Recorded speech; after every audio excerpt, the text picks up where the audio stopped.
వెళ్దాం. మెదక్లో మా ప్రతినిధి సునీల్ మనకి అందుబాటులో ఉన్నారు. మెదక్ సంబంధించి మెదక్ జిల్లా పౌర సరఫరాల శాఖలో కోట్లలో అవినీతి జరిగింది.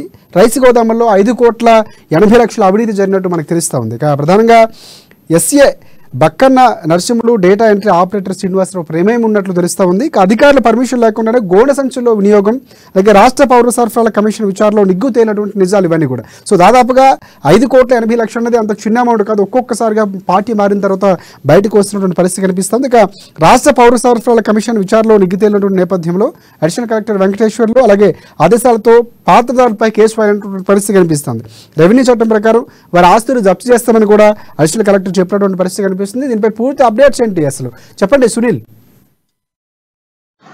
మెదక్ జిల్లాలో FCI గోదాంలో అంటే పేదలకు పంపిణీ చేసేటువంటి ప్రభుత్వ రేషన్ సరుకుల్లో పంపిణీ చేసేటువంటి బియ్యం సంబంధించి పెద్ద ఎత్తున కుంభకోణం జరిగిందని చెప్పవచ్చు. సుమారు 5 కోట్ల మేర కుంభకోణం జరిగింది. అయితే 5 కోట్ల విలువైనటువంటి బియ్యం FCI గోదాం నుంచి మాయమవడం జిల్లా వ్యాప్తంగా ఒక్కసారిగా సంచలనంగా మారింది. మెదక్ కేంద్రంగా ఉన్నటువంటి ప్రభుత్వ FCI గోదాం నుంచి అక్కడ పనిచేస్తున్నటువంటి కంప్యూటర్ ఆపరేటర్, గోదాం ఇన్ఛార్జ్ ఇద్దరి ప్రోద్బలంతోనే స్కామ్ జరిగినట్లుగా కూడా అధికారులు జరిపినటువంటి ప్రాథమిక విచారణలో తేలింది. అయితే సుమారు 5 కోట్ల మేర బియ్యం మాయమైనట్లుగా కూడా అధికారుల విచారణ వెల్లడైంది. అయితే ఇందుకు సంబంధించి విచారణ నివేదికను రాష్ట్ర FCI కమిషనర్ కు పంపిస్తే ఆయన వీరిపై క్రిమినల్ కేసులు కూడా నమోదు చేయాలని ఆదేశించడంతో వారిపై రెవెన్యూ రికవరీ యాక్ట్ ప్రకారం కేసులు నమోదు చేయడమే కాకుండా వారిపై క్రిమినల్ కేసులు కూడా నమోదు చేశారు. అయితే రికవరీ యాక్ట్ ప్రకారం వారిపై ఎవరైతే ఇందులో స్కామ్ లో భాగస్వాములు ఉన్నారో వాళ్ళ పేరుపై ఉన్నటువంటి ఆస్తులకు సంబంధించి కూడా జప్తు ప్రక్రియ చేశామని చెప్పి కూడా జిల్లా అడిషనల్ కలెక్టర్ వెంకటేశ్వర్లు చెప్తున్నప్పటికీ కూడా గత కొన్ని నెలలుగా కొన్ని సంవత్సరాలుగా స్కామ్ జరిగినట్లు కూడా మనకు తెలుస్తుంది. ఎందుకంటే 5 కోట్ల విలువైనటువంటి బియ్యం మాయం అవడం అంటే ఒకసారి జరిగేటువంటి అంశం ఉండదు. నెలల వారీగా దశల వారీగా జరుగుతూ ఉంటది. అయితే ప్రతి ఏటా కూడా ఆడిట్ జరుగుతూ ఉంటది. అదేవిధంగా FCIకి సంబంధించి కూడా అధికారులు తనిఖీ చేస్తూ ఉంటారు. అదేవిధంగా రెవెన్యూ, సివిల్ సప్లై అందరూ అధికారులు ఉండగా కూడా 5 కోట్ల మేర ఇప్పటి వరకు ప్రాథమిక విచారణలో కేవలం 5 కోట్ల రూపాయలకు సంబంధించినటువంటి బియ్యం స్కామ్ బయట తేలింది. మరోవైపు పూర్తి స్థాయిలో విచారణ జరగలేదు. కేవలం ప్రాథమిక దశలోనే ఇన్ని కోట్లకు సంబంధించినటువంటి స్కామ్ బయటకు వచ్చిన నేపథ్యంలో ఇంకా పూర్తి స్థాయిలో విచారణ జరిపిస్తే మరికొంతమంది అధికారులు, ఎందుకంటే కేవలం FCI ఉన్నటువంటి ఇన్ఛార్జ్ కానివ్వండి, కంప్యూటర్ ఆపరేటరే ఇందుకు బాధ్యులని చెప్పి మనం చెప్పలేము. ఇప్పటికే ప్రస్తుతానికైతే వాళ్ళు బాధ్యులుగా ఉన్నప్పటికీ కూడా వీరి వెనకాల కూడా ఎవరైనా అధికారులు లేదంటే పెద్ద స్థాయి రాజకీయ నేతలు ఎవరైనా ఉన్నారా అని చెప్పి కూడా అనుమానాలు వ్యక్తమవుతున్నటువంటి పరిస్థితి ఉంది. మొత్తానికి ఇంత కుంభకోణం జరుగుతుంటే జిల్లా స్థాయి అధికారులు కానివ్వండి, లేదంటే FCI అధికారులు, లేదంటే రెవెన్యూ అధికారులు ఎవరు కూడా పట్టించుకోకపోవడం కూడా ఇందుకు అనుమానాలు తావిస్తున్నటువంటి పరిస్థితి ఉంది. ఎందుకంటే కూతవేటు దూరంలోనే జిల్లా కలెక్టర్ కార్యాలయం ఉంటుంది.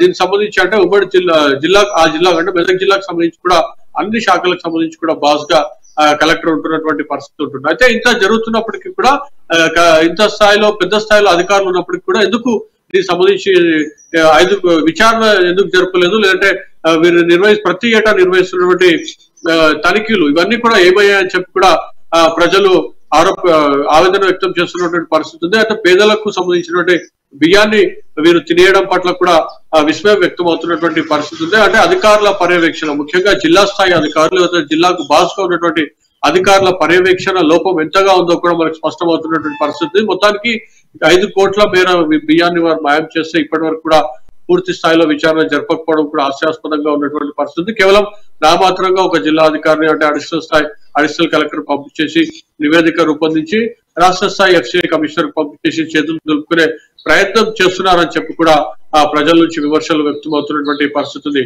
ఇంత జరుగుతున్నప్పటికీ కూడా పూర్తి స్థాయిలో విచారణ ఎందుకు జరుపుకోవడం లేదు కూడా తెలుస్తున్నటువంటి పరిస్థితి. మరోవైపు నిందితులకు సంబంధించి రెవెన్యూ రికవరీ యాక్ట్ పేరుతో వీరు కాలయాపన చేస్తున్నారని ఆరోపణలు వినిపిస్తున్నాయి. ఇప్పుడు ఒక దశలో వీళ్ళు ఎవరైతే స్కామ్ కు పాల్పడ్డారో వారి పేరు పైన ఆస్తులు లేకపోతే పరిస్థితి ఏంటని చెప్పి కూడా కొంతమంది అభిప్రాయపడుతున్నటువంటి పరిస్థితి ఉంది. అయితే మొత్తానికైతే కేవలం మెదక్ జిల్లాకు సంబంధించినటువంటి పరిస్థితి ఈ విధంగా ఉంది. అయితే తరచూ తనిఖీలు నిర్వహించకపోవడం ఉదాసీనత ఇందుకు కారణంగా కూడా మనం భావించవచ్చు. కేవలం 2 చిన్న స్థాయి అధికారులపైన వీరు వేటు వేసి అందులో సస్పెన్షన్ వాళ్ళు ఉంచి విచారణ జరుపుతున్నామని చెప్తున్నప్పటికీ కూడా లోతుగా విచారణ జరపాల్సిన అవసరం ఉందని చెప్పి కూడా మనకు మెదక్ ప్రజలకు చెప్తున్నటువంటి పరిస్థితి ఉంది. రాజశేఖర్.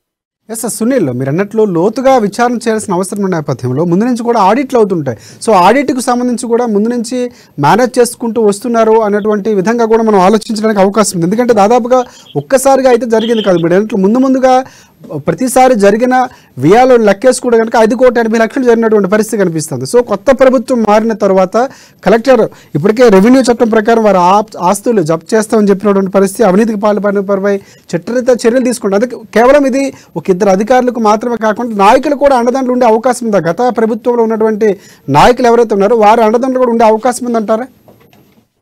ఖచ్చితంగా ఇప్పుడు ఎవరైతే సస్పెన్షన్ కి గురయ్యారో వారందరికీ కూడా గత ప్రభుత్వంలో ఉన్నటువంటి నేతల అండదండలు ఉన్నాయని చెప్పి కూడా స్పష్టంగా మనకు వార్తలు వినిపిస్తున్నటువంటి పరిస్థితి. వారందరూ కూడా గతంలో ఎవరైతే సస్పెన్షన్ కి గురయ్యారో, ఎవరైతే స్కామ్ లో భాగస్వాములు అయ్యారో వారందరూ కూడా అప్పుడు చట్టాపట్టాలు వేసుకొని గత ప్రభుత్వానికి సంబంధించినటువంటి మెదక్కు సంబంధించినటువంటి కొందరు అప్పటి అధికార పార్టీ నేతలతో చట్టాపట్టాలు వేసుకొని తిరిగేవారు.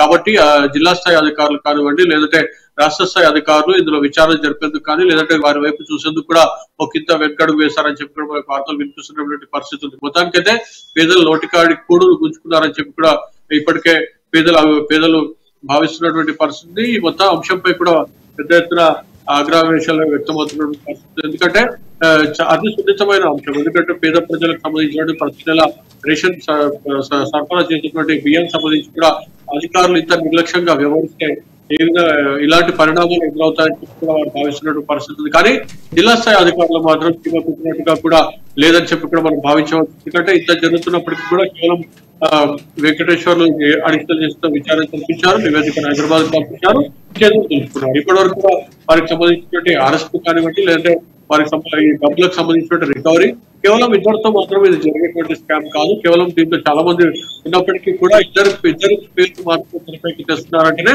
దీని వెనకాల బడా హస్తం, అదేవిధంగా పెద్ద స్థాయి అధికారుల హస్తం చెప్పే వారు వినిపిస్తున్నాయి. మొత్తానికైతే పేదల బియ్యాన్ని కాపాడుతుంది, పేదల బియ్యాన్ని మీరు కుంభకోణాలకు పాల్పడుతుంటే అధికారులు పట్టించుకోవడం లేదనే ఆరోపణలు కూడా వినిపిస్తున్నాయి. మరోవైపు విచారణలో ఇతర అధికారుల పాత్ర ఉందని తేల్చారు. కానీ కొన్ని సందర్భాల్లో పందికొక్కు కిరీసాయి, లేదంటే హెలికాప్టర్ అని చెప్పి కూడా గతంలో మనం చాలా చోట్ల విన్నాం. అవే వాటిపైన వచ్చే పరిస్థితి ఉంటుంది. కానీ ఖచ్చితంగా ఉన్నటువంటి ఆధారం ఏంటంటే ప్రభుత్వం మారింది కాబట్టి, అంటే కాంగ్రెస్ ప్రభుత్వం వచ్చింది కాబట్టి ప్రతి అవినీతిని వెలికి తీస్తారు, ఎంత పెద్ద వారైనా శిక్షిస్తారనే కారణం చేత కూడా వీరు అధికారులు మాత్రం ఎట్టకేలకైతే ఇద్దరు పేర్లను మాత్రం వెలుగుతూసి ఇద్దరు పేర్లను మాత్రమే బహిర్గతం చేసినప్పటికీ కూడా ఈ స్కామ్ లో ఖచ్చితంగా చాలా మంది ఉంటారని చెప్పి కూడా భావిస్తున్నటువంటి పరిస్థితులు మెదక్లో మనకు వినిపిస్తున్నటువంటి పరిస్థితులు ఉన్నాయి.